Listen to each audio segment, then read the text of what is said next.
Bonjour à tous et bienvenue dans une nouvelle vidéo sur le jeu de la tech et du web. Je suis Victor Besset et je suis très heureux de vous retrouver. Aujourd'hui, on va parler d'un sujet assez grave. Moi, je suis spécialiste des enjeux de la tech et du web, je l'enseigne et j'ai même des spectacles là-dessus, sur les enjeux de la tech et du web. Aujourd'hui, on va parler d'un sujet que tout le monde devrait connaître et mettez cette vidéo entre toutes les mains. C'est ultra important. On va parler de la sextorsion. Déjà, on va expliquer ce que c'est parce que tout le monde ne sait pas ce que c'est. Ça fait des dégâts. Il y a des personnes qui se suicident après. Donc c'est absolument terrible. C'est sexe et extorsion. C'est un mot valise. Ça veut dire tout simplement c'est un escroc qui peut être un brouteur et on expliquera ce que c'est pour ceux qui ne savent pas ce que c'est. Donc un escroc qui va vous faire chanter parce qu'il a obtenu des photos ou des vidéos nues ou sexuelles de vous. Je précise, nu et sexuel, c'est pas forcément la même chose. Vous pouvez avoir simplement une photo où vous êtes nu, il n'y a rien de sexuel dedans. Et donc il a ces photos-là et il va vous faire chanter. Généralement en vous demandant de l'argent. Ça peut être aussi d'autres choses. Il peut vous demander d'autres choses en échange. De la supposée, et j'insiste bien là-dessus, la supposée suppression de ces photos. Généralement, ça peut être des brouteurs qui font ça. Et on va voir les différentes techniques que ces escrocs-là, qui sont vraiment des véritables ordures, utilisent pour vous faire une sextorsion. Alors, déjà, on va commencer, avant d'expliquer ce que c'est qu'un brouteur, à parler des victimes. Si vous avez été victime de sextorsion, on va vous expliquer ce qu'il faut faire, mais déjà, sachez que ce n'est pas de votre faute. Ce n'est pas parce que vous envoyez des photos nues ou des vidéos nues de vous que vous êtes responsable. Ça peut être aussi un escroc qui les a piratés, qui les a récupérés de manière totalement illégale. C'est peut-être vous-même qui les envoyez. C'est pas parce que vous les envoyez de manière consentante, parce que vous pensez que c'était une vraie personne derrière, que vous êtes responsable. Vous êtes une victime. Et évidemment, la sextorsion, ça peut faire malheureusement très peur. Pour comprendre, il faut savoir ce que c'est qu'un brouteur, parce que beaucoup de brouteurs le font. Un brouteur, c'est quoi? C'est un escroc qui vient principalement d'Afrique de l'Ouest. Donc ça peut être pour les pays francophones, Côte d'Ivoire, Bénin, qu'est-ce qu'on a d'autre? Cameroun. Dans les pays anglophones, on peut avoir le Ghana, on peut avoir aussi le Nigeria. Mais ce n'est pas parce qu'ils viennent principalement de ces pays-là qu'il faut tenir la proportion sur des généralités sur ces pays. Les brouteurs font plein d'arnaques. Des arnaques au prêt, des arnaques au sentiment, des arnaques à l'escorte, des arnaques aux petites annonces. Malheureusement, mais il y a plein de victimes sur Internet. Brouteur, c'est la métaphore du mouton qui a de l'herbe à disposition, il a juste à se baisser pour récupérer son herbe. Là, c'est pareil.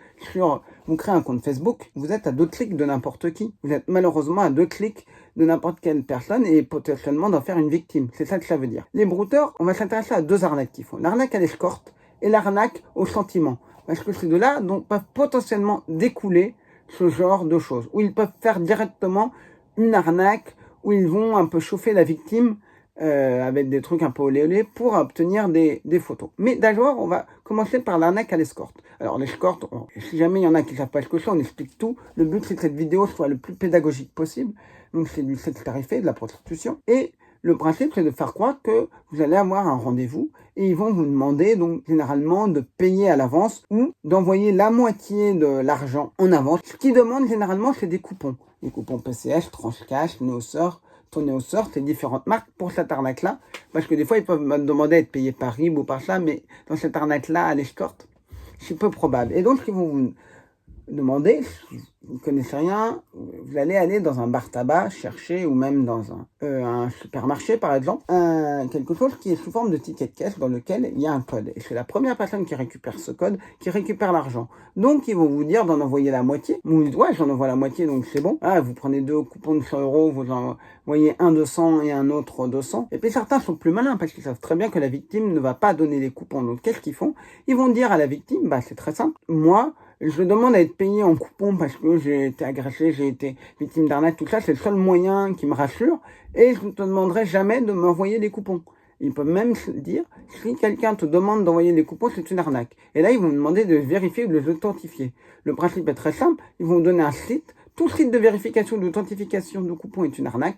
Et le principe est très simple, c'est que dans le site, il va y avoir un champ dans lequel vous allez mettre le code. Et là, eux, puisque c'est un site qu'ils ont fait ou qu'un complice leur a fait, ils vont récupérer discrètement le code. Et hop, ils disparaissent. Certains peuvent, parfois, même si c'est pas forcément leur priorité, faire une sextorsion. C'est-à-dire vous envoyer des photos un peu olé olé et après, vous faire chanter. Ça peut être fait aussi dans le cadre d'une arnaque au sentiment.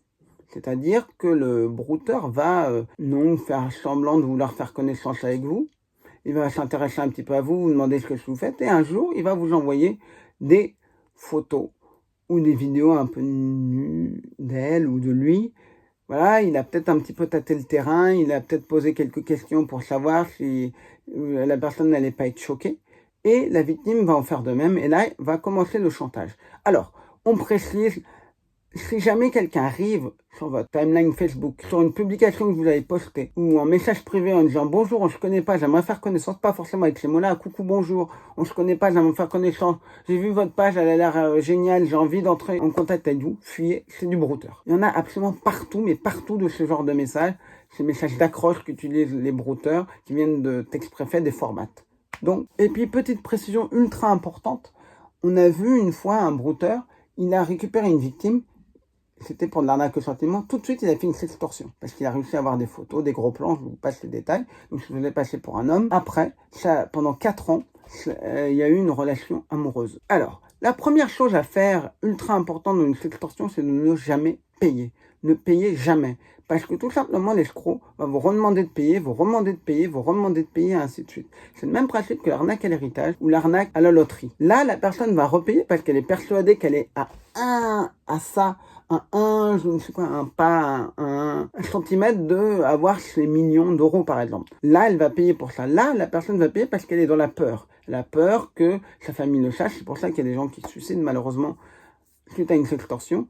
Donc, le brouteur va utiliser, mais même tout type d'escroc, ça peut être aussi important de le savoir, vous faire croire que vous avez pu potentiellement discuter avec un mineur. Vous parlez de pédopornographie, vous êtes un pédophile, on va dire plutôt pédocriminel, mais ils peuvent utiliser le mot pédophile, même si le terme consacré devrait être pédocriminel. Ils peuvent vous dire que tous vos amis vont voir vos photos, tous vos proches, tout votre travail, que vous l'avez détruit, que votre vie va être ruinée. Certains vont dire, c'est si bête, juste une simple petite photo qui va tout te détruire. Ce serait bête qu'elle soit publiée. Ce serait vraiment idiot que quelqu'un la publie, etc., etc.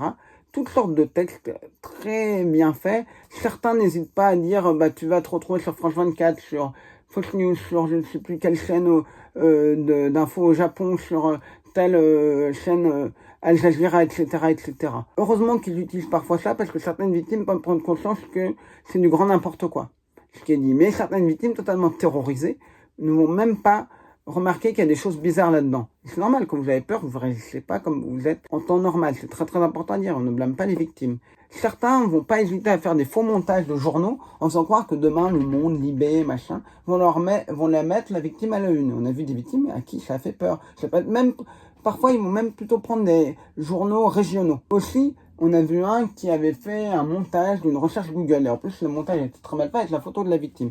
La victime avait donc un prénom très courant, donc des gens qui avaient exactement le même prénom, il y en avait plein. Il avait fait ce montage en disant, c'est dans Google, et si tu veux pas que ça reste, moi, faut me payer. Et le type avait cherché et avait vu qu'il n'y avait rien dans Google. Mais il n'était pas tranquille non plus. Je vous ai dit que dans une sextorsion, il ne fallait jamais payer. C'est la base.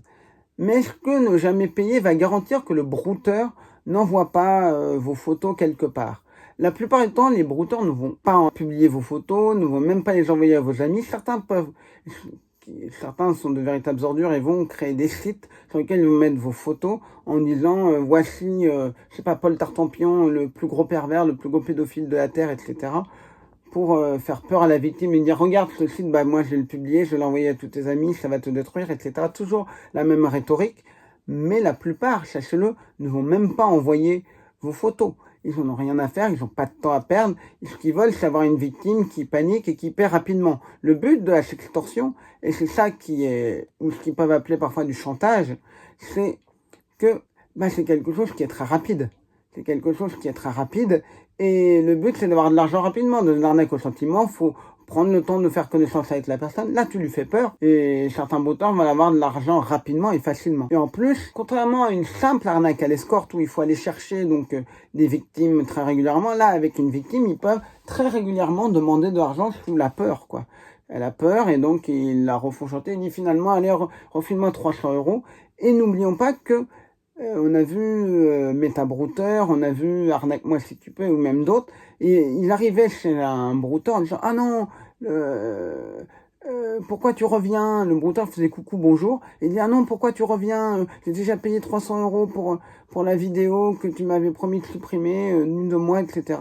Et là, le brouteur embraye en disant, ah, refile-moi encore 50 € alors qu'il n'avait même pas la photo ou la vidéo. Moi, il y en a un qui me l'a fait sur un de mes faux comptes. Il n'y avait aucun être humain et même aucun être vivant dans mon profil, mais il m'a essayé de me faire le truc parce qu'il devait être désespéré que je lui envoie pas l'argent que je lui avais promis, évidemment. Je le faisais tourner en bourrique et il a commencé à me menacer en disant je vais détruire tous les grands classiques, puis c'est parti totalement en grand n'importe quoi avec une photo d'un policier allemand, alors que j'en étais censé être en France. Et puis il m'a dit, il a fait passer par la personne, donc une femme, qui a dit qu'elle allait porter plainte à Toulouse, puis après, il m'a dit bonjour, je suis un agent de police de Tours. Bon, vous voyez à peu près le truc, mais certains sont très très bons et même des mauvais peuvent faire des dégâts dans une sextorsion. Donc, concrètement, qu'est-ce qu'on fait quand on a été victime d'une sextorsion?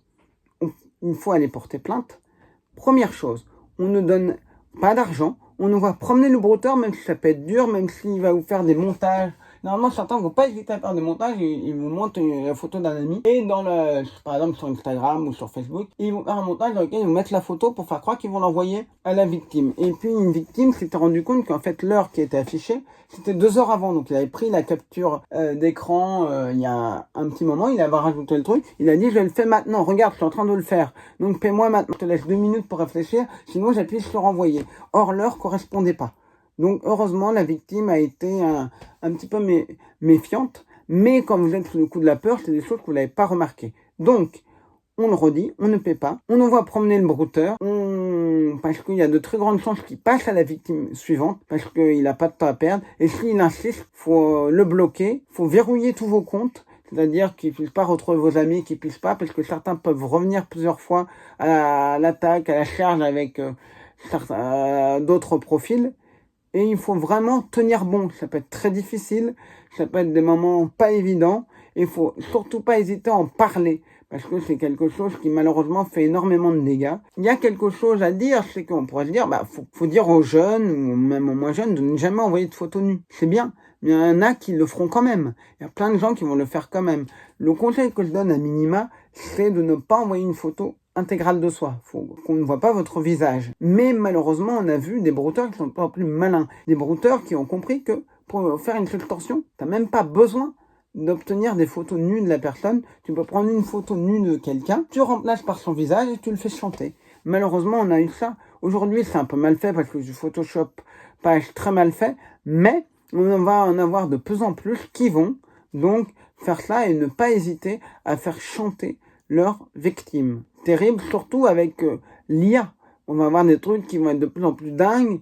Et on a bien vu que les premiers trucs d'IA qui apparaissent, c'est toujours des trucs pornographiques. Donc, les brouteurs vont aussi se servir de ces technologies-là. On récapitule.